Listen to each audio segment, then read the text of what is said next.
You're listening to a Kumaran podcast. Hi, welcome to our podcast series, English Law in 10 Minutes. My name is Katherine Hensby. I'm a director here at Kumaran in our banking and finance team. And with me in the studio today is Sophia Solyanyk. Hi, I'm Sophia, an English law qualified solicitor and legal consultant in the banking and finance team here at Kumaran. And we are going to talk to you today about endeavours. So what is an endeavours obligation? Is it an absolute obligation? Well, no. Endeavours clauses are not absolute obligations on a party to do something. Instead, they qualify an obligation and attempt to quantify or express how much effort the obligor is required to make to fulfil the desired outcome. So the obligor is promising to try to do something. And the question is, how hard do they need to try? And that's what we'll be discussing in this podcast. So when do we use them? When would we ever want to impose an obligation on somebody to try? Well, we'll use them if an obligor is unable, perhaps, or is unwilling to accept to commit to an absolute obligation to do something. Why might that be the case?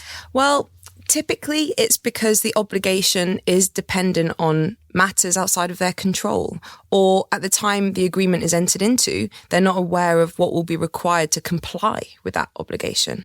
So, for example, could that be something like getting authorization from a state body? You think you'll be able to do it, but you're not sure if they're going to say yes or no. That's exactly right, Katherine. So, reasonable and best endeavours, do they mean the same thing? And I think if we have any takeaway from today, it is no, they do not. And the first place we can look for that is just looking at a plain English perspective. What does the language mean? Well, best in the normal terms infers a higher standard than reasonable. And that's something that the courts have said stands when we look at this distinction from a legal perspective. Exactly. And the English courts have recognised these differing standards. So what are the differences? Okay, so let's talk about those. And I think let's talk about best endeavours first as a starting point. Now, this distinction between best endeavours and reasonable endeavours has been around a long time, and we can look right back to the start of the 20th century. And the courts there said, well, what the words say, that's what it means. They don't mean second best endeavours. So you might think, well, that's not very helpful. It doesn't actually tell me what they mean, what those words mean. But it does say they infer a higher standard. And that principle and the considerations around that have developed. So now what we see the courts say, well, actually, best endeavours requires an obligor to take all of those steps in their power which they are capable of in order to produce the desired result.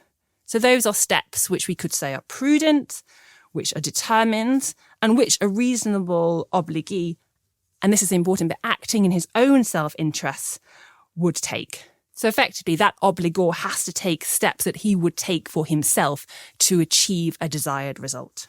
So reasonable endeavours, as everyone may have guessed, is a requirement to use reasonable endeavours as opposed to best, which is a lower standard. In the Roda International and Huntsman International case from 2007, which is much more recent than Katherine's case from the early 20th century, this distinction was considered by the judge, who said an obligation to use reasonable endeavours to achieve the aim probably only requires a party to take one reasonable course, not all of them. So it's obviously a less onerous obligation.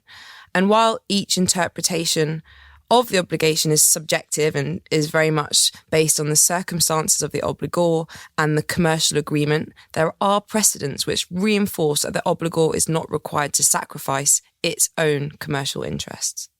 And I think that is actually one of the most surprising things to me about that standard of best endeavours. There, the courts have said that a party who is committed to a best endeavours obligation may have to do things which are financially detrimental to it in order to realise that obligation. And I think that's quite shocking, actually, for many clients, and particularly when we compare this perhaps to a Danish law context where there is a debate of actually, does it even mean anything, that best endeavour standard? Whereas in English law, we say there is this distinct distinction between the two. And one case which I love, and I think really demonstrates this, is a Blackpool Airport versus Jet2 case. Now, Jet2, as you may know, is a low-cost low-cost airline carrier.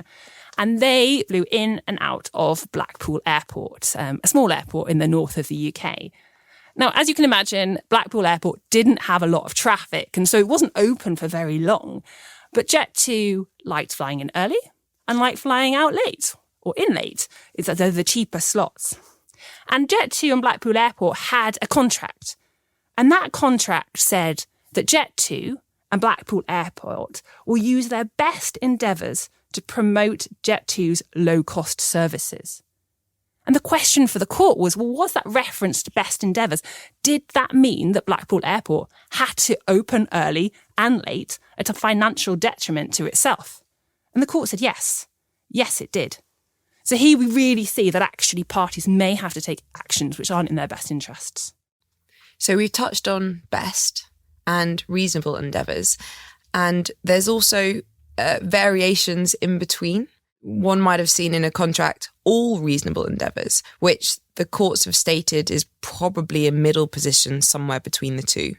And you may have also seen commercially reasonable endeavours and reasonable commercial endeavours in the contracts that you're working on or looking at. Anyway, there's limited precedent to support these interpretations. So I've talked about the Jet2 case. Yeah. And really here we see that the courts have definitely said that actually you may have to take action which is not in your own best interest. And I think the thing we need to stress is that there is a distinction. So even though there's a multitude of different examples and formulations of what that endeavours language could look like, you need to think, well, actually, what does the wording say? The courts are going to say, well, you wrote that for a reason. What does it mean? You should be wary of obligations to the extent that they impose an onerous or higher standard. It is important to recognise, though, this because that sounds quite arbitrary, doesn't it? The courts will say one thing or the other. The courts do recognise a level of reasonableness. So an endeavours obligation, a best endeavours obligation, is not a guarantee. You're not committing absolutely to do it. You just have to try your very best to do so. Absolutely. So in conclusion, Katherine, would you say it is a sliding scale with best on one end and reasonable endeavours on the other? Exactly. And I think when we're looking at which we prefer or which you want to have in your contract, I think there are various things you need to look at as part of that sliding scale. You need to think about what the obligation is. Is it something that can be fulfilled? If it can, you can probably have a bit of a higher standard. Who you are, if you're the obligor, if you're the person who has to fulfill it, you may want a lower standard because you may not be able to. You've got to look at the level of effort and uncertainty around achieving that obligation. And also you have to remember, as we mentioned, that best endeavours is a higher standard. So yes, it really is a sliding scale. And I guess don't underestimate the significance of obligations. And going back to that key takeaway, no, best endeavours and reasonable endeavours don't mean the same thing. Thank you for tuning in today. We hope you listen to our next podcast. You have been listening to a Kumaran podcast. The podcast reflects our legal specialist view of the current state of the law. Please be advised that the state of the law is always subject to change as new case law emerges.